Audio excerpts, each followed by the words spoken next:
In this video, I will be talking about polycounts and LODs. Now, when you're working within the games industry or working on games in general, you have a very finite amount of resources when it comes to how much polygons you can spend on objects.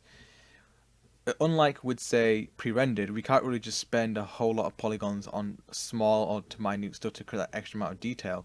We have to be very smart about how we're going to spend our polygons. We need to make sure that we're spending them in the right place. We don't want to put a small object with a ton amount of detail where the character or other larger objects would be way more important to detail rather than something that is small or insignificant.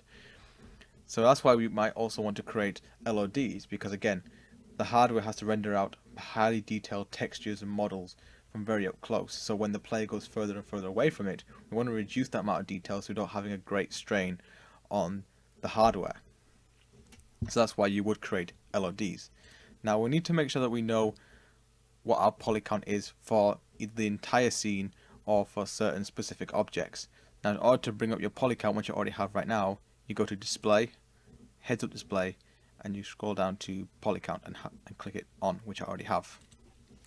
And this tells you how many vertexes, edges, faces, tries, etc. are in a scene. Now the main one that we want to look at is the tries, because that is essentially our polycount. The faces tell you how many faces are in the entire scene, which again is these grey faces here. It tells you how many of those you got. Edges, again, the lines here, and vertexes or vertices, the little purple dots here. Now the reason why we want to look at the tries is because at the moment when you're working in Maya or 3ds Max or whatever 3D modeling software you got, you're usually working in tries. So that basically means faces with 4 sides. So if we look at this face, for example, here, if we go to edge, we can see that there's 1, 2, 3, 4 sides or 4 edges for this one face. Now in game engines, when you take a model from Maya or 3ds Max and you put it into a game engine like Unity or Unreal, the model is automatically converted into tries. So those are faces with 3 sides. This is an example of something that has been triangulated. So you see there's 3 sides here. So that's why we look at the try count more than anything else. So I'll quickly explain these numbers here. So the first one on the left tells you the entire scene total of all the objects that you have in there. So it tells you the complete total of all the objects. The middle one tells you the amount of tries, edges, vertexes you have for your currently selected object. So you can see here that the whole total of the scene is 25,000 tries, whereas this one particular object is around 7,000. And the last one tells you the values of anything you've got currently selected. So if I go to faces and just select a whole bunch of faces here, it tells me exactly how many faces and tries I have selected currently, or same with the edges and even vertexes. So we now know how to find our poly count.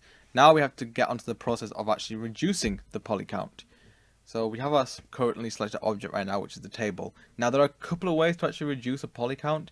One way could be an automated process. So if you hold down Shift and the right mouse button, you can go down to reduce. If we go to the little white box next to it, it'll bring up the reduce options. Now, like it says on the tin, it'll basically go around and just delete edge loops in order to reduce its try count. Now this is a automated process, so Maya won't really try to keep its shape. It'll try to deduce what's the best edge loops, etc. to delete.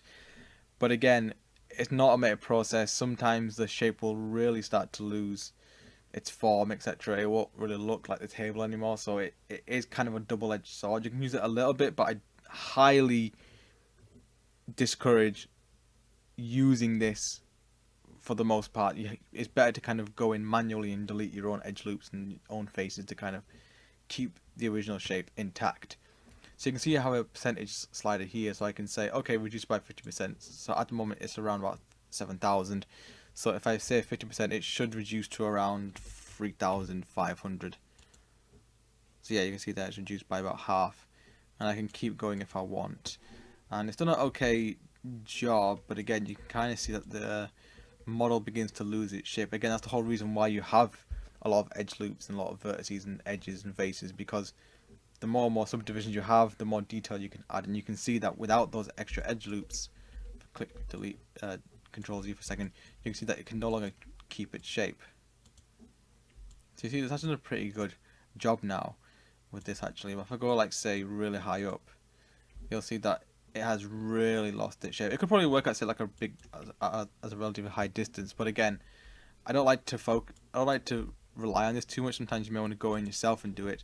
So there are a couple of ways to do it. One way could be just by deleting faces itself. So we look at the try count for a second here. If I just select these 4 faces here and delete them, you'll see that the try count has reduced a little bit. We can also delete edges to reduce the try count.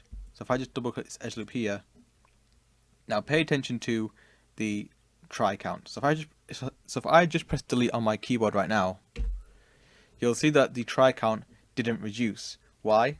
Well, that's because the vertices are still there, and again, vertices make up faces. So if those vertices are still there, then the try count will still be the same.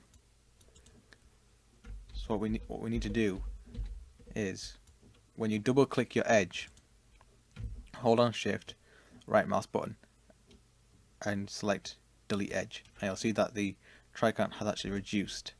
So you can kind of go in and start deleting any edge loops that you may need. But you gotta be very careful, because you'll see here that again, if you delete too many, then your shape will start to lose its form. So again, see that you have to be very careful of which edges you want to delete. So obviously you don't want to be deleting those edges.